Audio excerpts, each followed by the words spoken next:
There are days you should avoid stepping outside, ignore your phone, and steer clear of places you don't fully understand.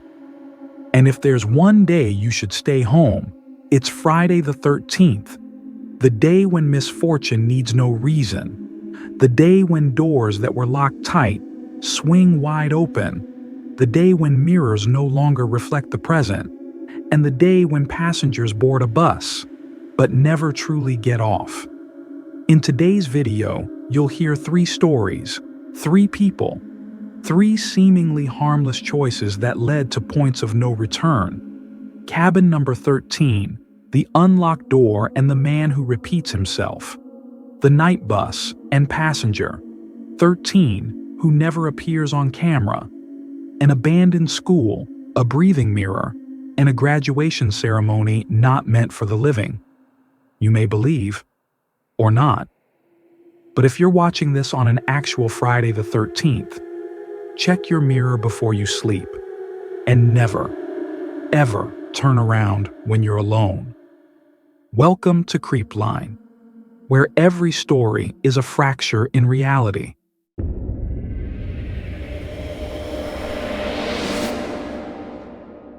Cabin 13, Friday the 13th? You sure about this? Caleb just laughed, tossed his backpack into the back seat, and slammed the door shut. He likes silence, days with no phone calls, no work emails, no Zoom meeting notifications. The last time he completely unplugged was never. But finally, thanks to a strange promotional deal on a lodging app, he had booked an old cabin deep in the Vermont woods. The address looked odd. So did the cabin's name, Cabin 13. Check-in date? Friday, January 13th. Bitter cold and snow blanketed the forest. Caleb wasn't superstitious. He believed in technology, schedules, and the idea that everything could be explained by logic. But as the SUV crawled through the final stretch of dirt road and the cabin emerged beneath the pitch-black pines, a strange chill ran down his spine. The cabin looked ancient, its sloped roof heavy with ice, its windows fogged up as if someone had exhaled onto them from the inside. The wooden door bore the number 13, and the first thing Caleb noticed, the door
behind him. It shut softly, with no force needed. He flicked on the lights. The dim yellow glow from the ceiling lamp revealed a thin layer of dust covering the bookshelf, the dining table, and an armchair facing the wall. Something felt off. He dropped his backpack, opened his laptop. No Wi-Fi, phone, no signal at all. Just an old cabin, he muttered. Just not very modern. Then he saw it. A porcelain mug on the kitchen counter, still steaming. Caleb checked his watch. 6:48 p.m. Someone had made a drink less than 15 minutes ago? He opened every cabinet, checked the bedroom and the bathroom. Everything was empty. No luggage, no clothes, no sign of anyone staying except the mug and a damp towel hanging in the bathroom. When he returned to the living room, Caleb froze. The armchair now faced him. He was certain it had been turned toward the wall earlier. Certain.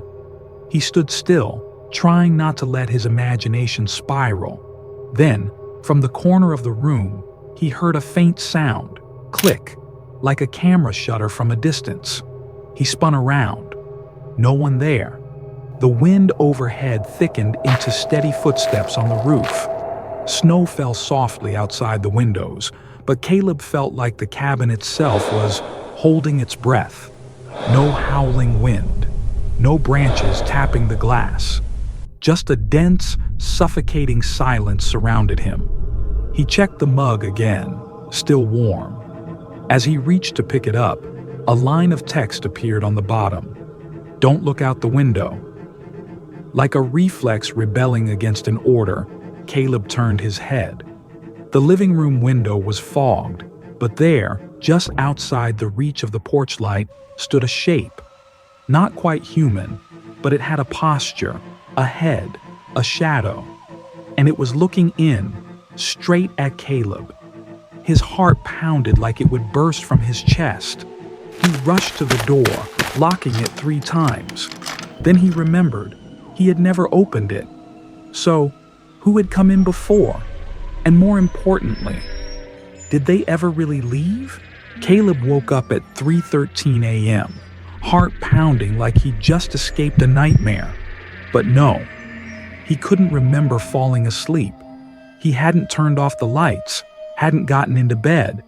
He was still wearing his coat, sitting in the chair, and the porcelain mug was back on the table, this time full of coffee, steam rising thickly from it. In a panic, he pulled out his phone and opened the GPS. No signal, no map. The cabin rental app read, "No accommodation data found." He tried dialing 911, couldn't connect. Just a stream of white static buzzing in his ears, like a breath stretched out over a rusted wire. The lights in the cabin flickered. From the bedroom came the creak of a hinge, slow, deliberate. Caleb grabbed a fruit knife and gently pushed open the door. The room was empty. But on the wall, someone had drawn a floor plan of the cabin. Every room, every corner, with a strange symbol marked in the center. "You are here." On the bedside table, an old photograph lay face up. He picked it up. It was him, standing in front of the cabin, wearing a strained smile. Underneath the photo, a caption, "Caleb, 13th guest." His hand trembled. He had never been here before. He had never taken this photo. But the expression on the face, the outfit, it was exactly what he was wearing today. Caleb bolted out the door, unlocked it, and ran through the snow down the mountain road. No GPS, no lights. Only the pitch-black forest swallowed each step. He kept running until a light appeared through the trees. A cabin, cabin 13. He froze. It was the same place he had just fled. Same location, same number on the door. He stepped back, but the snow under his feet had no footprints. The cabin lights blinked on, and the door creaked open on its own. From the darkness inside, someone stepped out. It was him. A perfect replica, carrying a backpack, stepping down like it was his first time arriving. Caleb wanted to scream, but his body wouldn't respond. He was watching himself, repeating everything from that first day. The other Caleb walked right past him, unseeing, unfeeling, and disappeared into the cabin. And in that moment, Caleb understood. No one ever visits this cabin twice, because every time someone arrives, they never leave. Only the next version, fresh, unaware, keeps walking in. Caleb stood in the snow, eyes fixed on his new self vanishing into the cabin. The icy wind bit at his skin, but he felt nothing anymore. No panic, no urge to flee, just emptiness. He tried walking away, but every path looped back to the same point. No matter which direction he took, The cabin appeared again, as if it grew from the ground itself, as if it chose where to exist. There was no exit, no leaving the woods.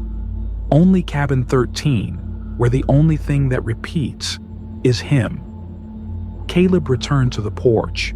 The door still hung open, but this time there was no coffee, no note, no sound. The cabin was empty, no trace of his previous self, no signs of life. He stepped into the bathroom and stood before the mirror. His face was pale, stubble unkempt, eyes sunken. But in the reflection, the man staring back wasn't him. The face looked familiar, but wrong, and the mouth in the mirror moved out of sync with his.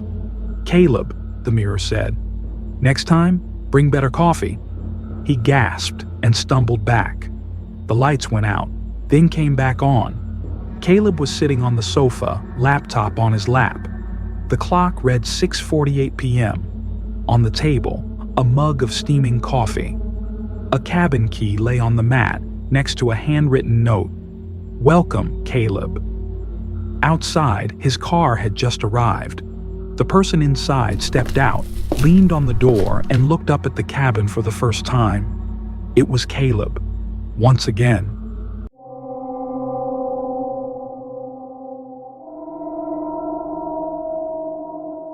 Elena gripped the steering wheel lightly, her gloved hands still slightly trembling. Snow was falling like powdered sugar, glistening under the streetlights. 10:47 p.m., the last bus run of the day, and the last one of her driving career. After 22 years driving night bus routes, Elena had handed in her resignation just last week. No specific reason, just enough. Enough of the drunk passengers, the silent faces in the winter dark, the hollow eyes at the back of the bus. And today, Friday the 13th, she was ending it all. The route cut through a suburban forest, lasted over 40 minutes, passed 8 stops, and usually carried no more than 10 passengers. But tonight, there was more than that. Elena glanced at the rearview mirror. The seats were nearly full. She silently counted out of habit.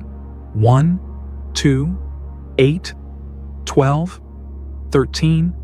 She frowned.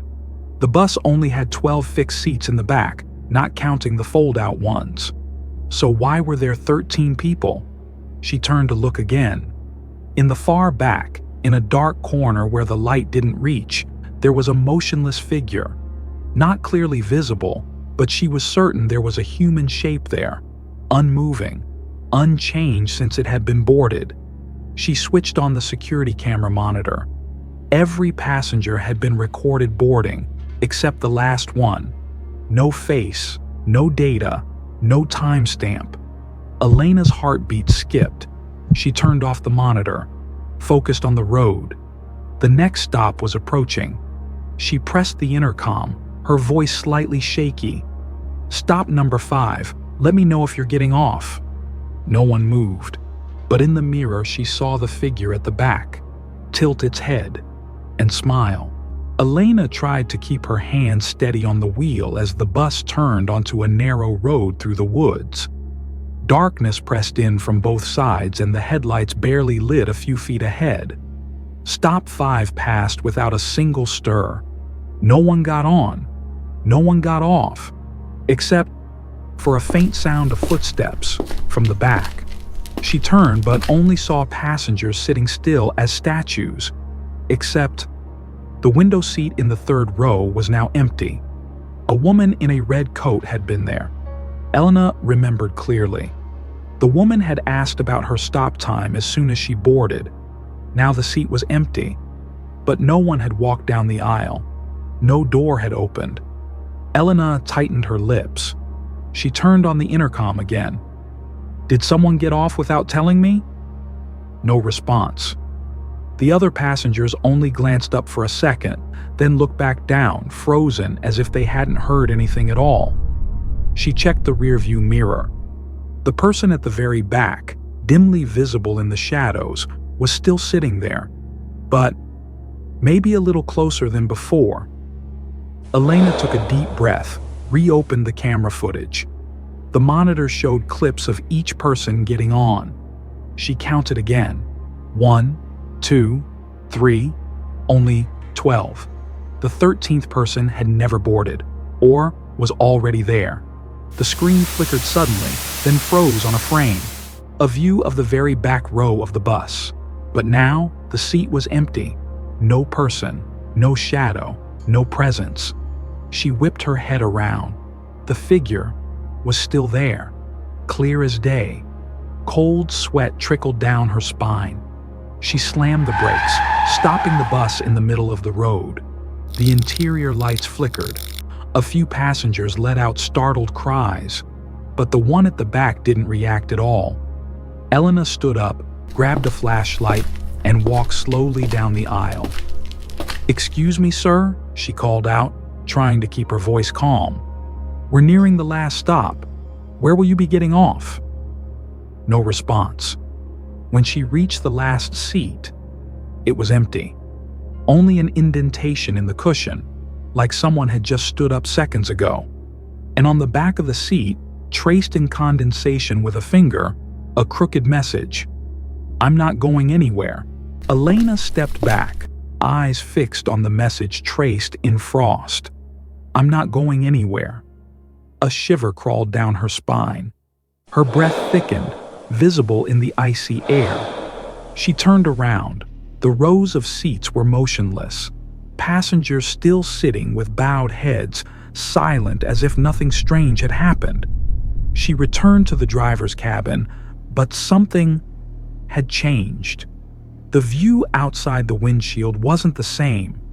The trees on either side seemed farther apart, deeper and darker.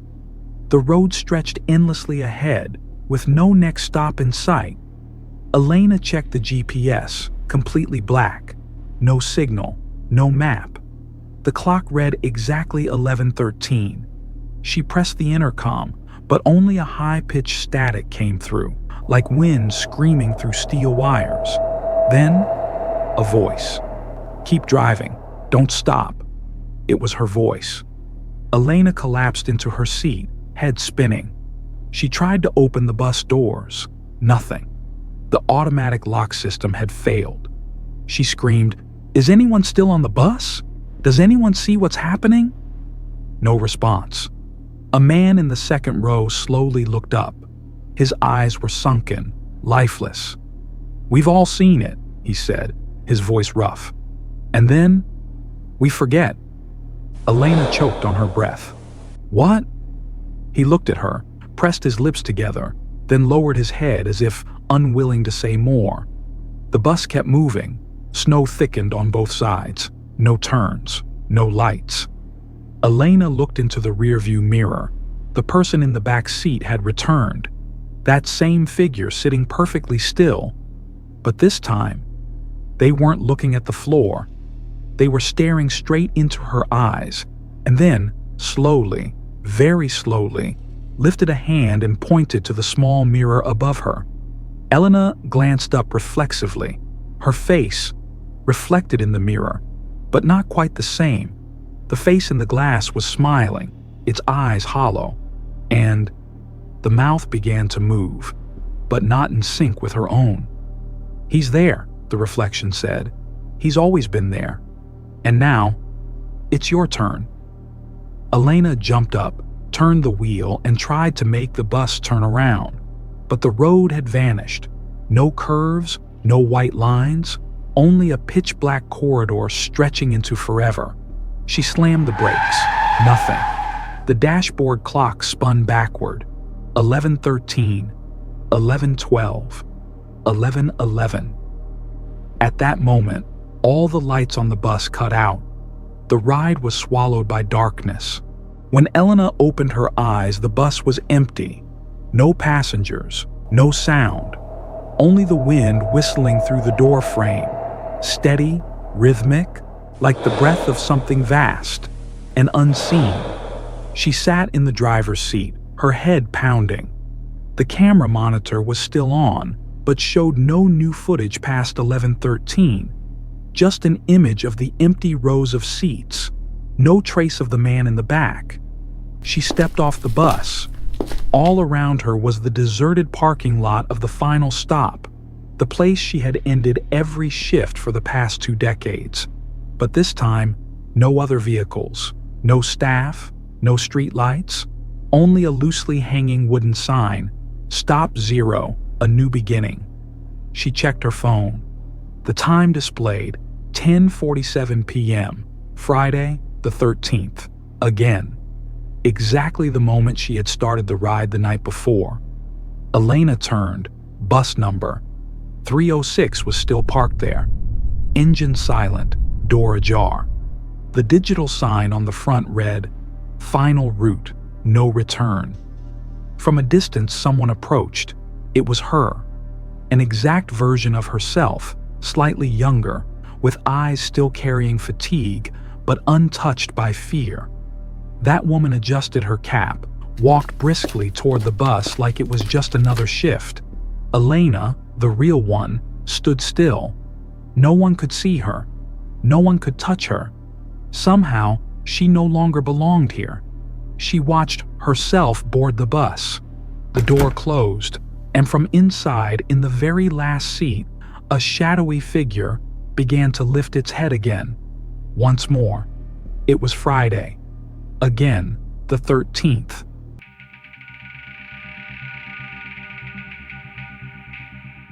All you have to do is stay in there for 1 hour, from exactly midnight to 1 a.m. No phone, no flashlight, just this candle. Then we'll give you $300.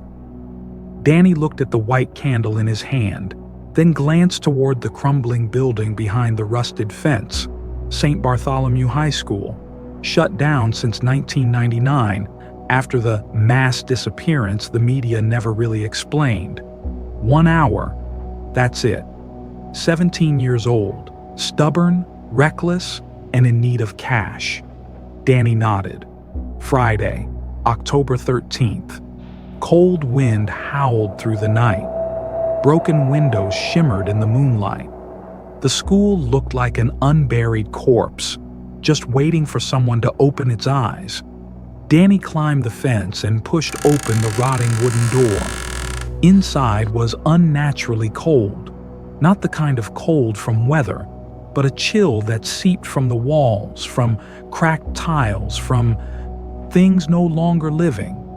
He struck a match. Flame caught. The candle glowed. He chose to sit in the boys' restroom on the first floor, the only room where a mirror remained intact. Less cold, Danny thought. Has a door, a candle, easier to control. He sat on the floor, watching his shadow dance in the mirror. The air was still, broken only by the wind howling down the hall and the occasional drip from a broken pipe somewhere distant. Midnight. Suddenly, the mirror shifted, not cracked, not rattled. It breathed. Danny tilted his head. His reflection remained, but something was off. The reflection blinked. Danny did not. Danny backed away, heart pounding. He squinted, inspecting the image closely. The reflection was him, gray hoodie, mud-stained shoes, but the movements were out of sync. The left hand in the mirror flexed slightly, as if holding something. Danny looked down. His was empty. The mirror blinked again. This time, the reflection smiled. Danny did not. He turned to leave when, clack. The bathroom door slammed shut behind him. The wind wasn't strong enough to do that. He grabbed the handle and pulled. It wouldn't budge. The room darkened further. The candle flickered. From the mirror came a sound, a soft, scraping noise like fingernails scratching glass. Then, a whisper. "Danny." He covered his ears, turned away, but the voice echoed from all directions, not loud but persistent, like wind whispering through a crack in the wall. "Don't look anymore." He shut his eyes, trying to calm down. 1 minute, 2 minutes. He opened them.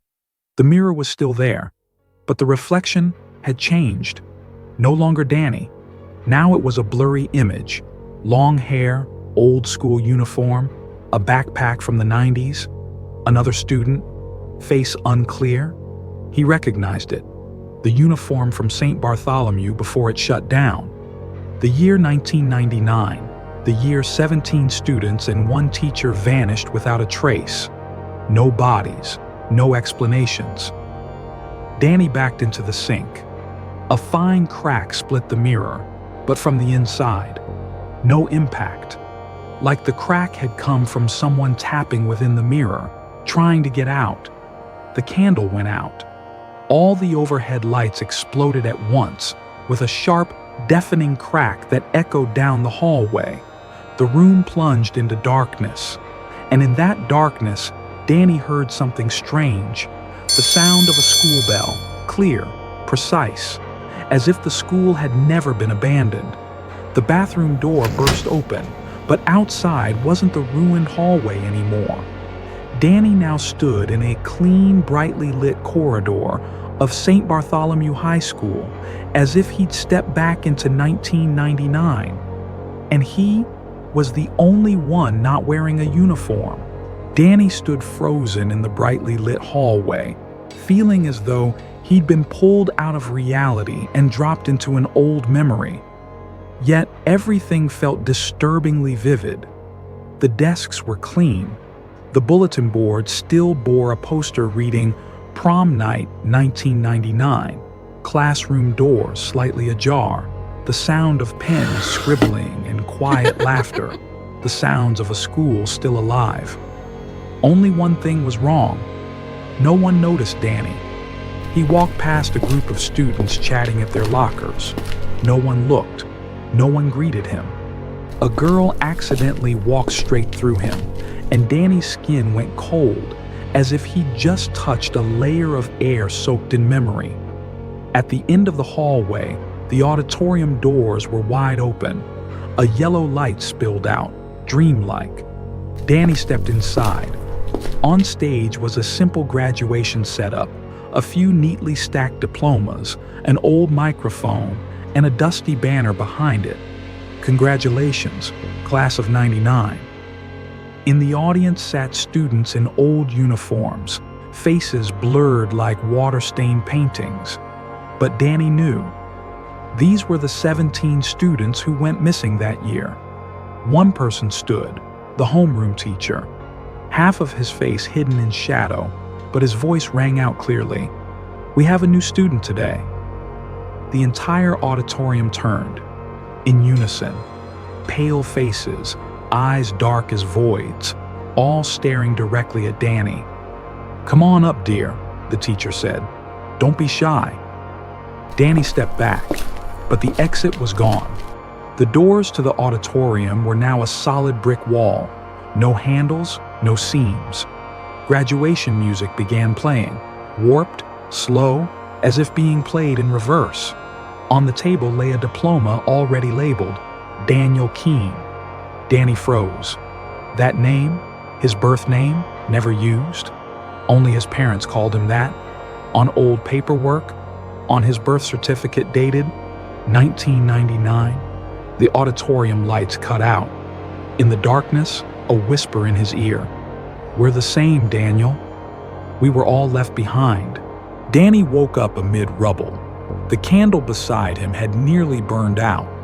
Morning light filtered through cracks in the decaying ceiling, illuminating thick dust that coated the grimy bathroom floor. He jolted upright, panicked, looking around. No auditorium, no music, no one. Just the abandoned school again. Breathing heavily, Danny grabbed his phone. 6:06 a.m. All his messages from friends said the same thing. "Where are you?" Sent more than 6 hours earlier. He looked at the door. It was open. The chill of morning air drifted in, carrying a scrap of paper that hit his leg. He picked it up. An old blurry class photo from 1999. In the back row, dead center, was him. Not someone who looked like him. Him. Same face, same hair, even the tiny scar under his chin. but the photo had yellowed, clearly belonging to a time before he was born. Danny ran from the school without looking back, without saying a word. He told no one, posted nothing online, never returned. But that night, before bed, he washed his face as usual and looked up at the mirror. The reflection was still him, but the eyes in the mirror didn't blink at the same time, and slowly, the image in the mirror tilted its head, smiled, and raised a finger to tap lightly on the glass. Tap, tap. The final words echoed in Danny's head like an old invitation. Next time, wear the uniform.